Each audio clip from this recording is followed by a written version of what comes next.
আর 26-এ vote যুদ্ধে বাড়লো প্রার্থীর সংখ্যা, 21-এর ভোটের তুলনায় বাড়লো প্রার্থীর সংখ্যা। 26-এর ভোট যুদ্ধে বাড়লো প্রার্থীর সংখ্যা, 21-এর ভোটের তুলনায় বাড়লো প্রার্থীর সংখ্যা।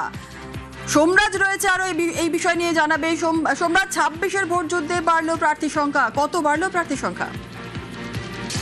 দেখো, যেটা কমিশন সূত্রে জানা যাচ্ছে 2021-এর বিধানসভা নির্বাচনে যত সংখ্যক প্রার্থী প্রতিদ্বন্দ্বিতা করেছিল তার থেকে এবারের প্রার্থীদের সংখ্যা আরো বাড়লো। এবারে রাজ্যে প্রথম দফার যে 152টি বিধানসভা আসনে ভোট হবে, যার মনোনয়নপত্র জমা দেওয়ার শেষ দিন গতকাল ছিল, সেখানে দেখা যাচ্ছে 1586 জন প্রার্থী প্রতিদ্বন্দ্বিতা করছেন এবারে 152টি আসনের জন্য। কিন্তু 2021 সালে বিধানসভা নির্বাচনে এই 152টি আসনের জন্য মোট 1062 জন প্রার্থী প্রতিদ্বন্দ্বিতা করেছিলেন। শুধু তাই না, কমিশন সূত্রে এটাও দেখা যাচ্ছে যে উত্তর দিনাজপুরের করণদিঘি আসন থেকে সব থেকে বেশি প্রার্থী প্রতিদ্বন্দ্বিতা করছে। করণদিঘি আসন থেকে মোট 23 জন প্রার্থী প্রতিদ্বন্দ্বিতা করছে। পাশাপাশি কোচবিহারের মেখলিগঞ্জ আসন থেকে 18 জন প্রার্থী প্রতিদ্বন্দ্বিতা করছে। যদিও পূর্ব মেদিনীপুরের নন্দীগ্রাম অর্থাৎ হাই ভোল্টেজ যে কেন্দ্র, এই নন্দীগ্রাম কেন্দ্র থেকে মোট 12 জন প্রার্থী প্রতিদ্বন্দ্বিতা করছে।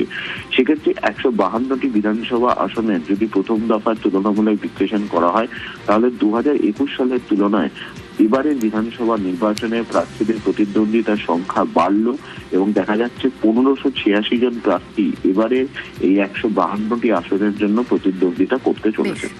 ধন্যবাদ সোমরাজ।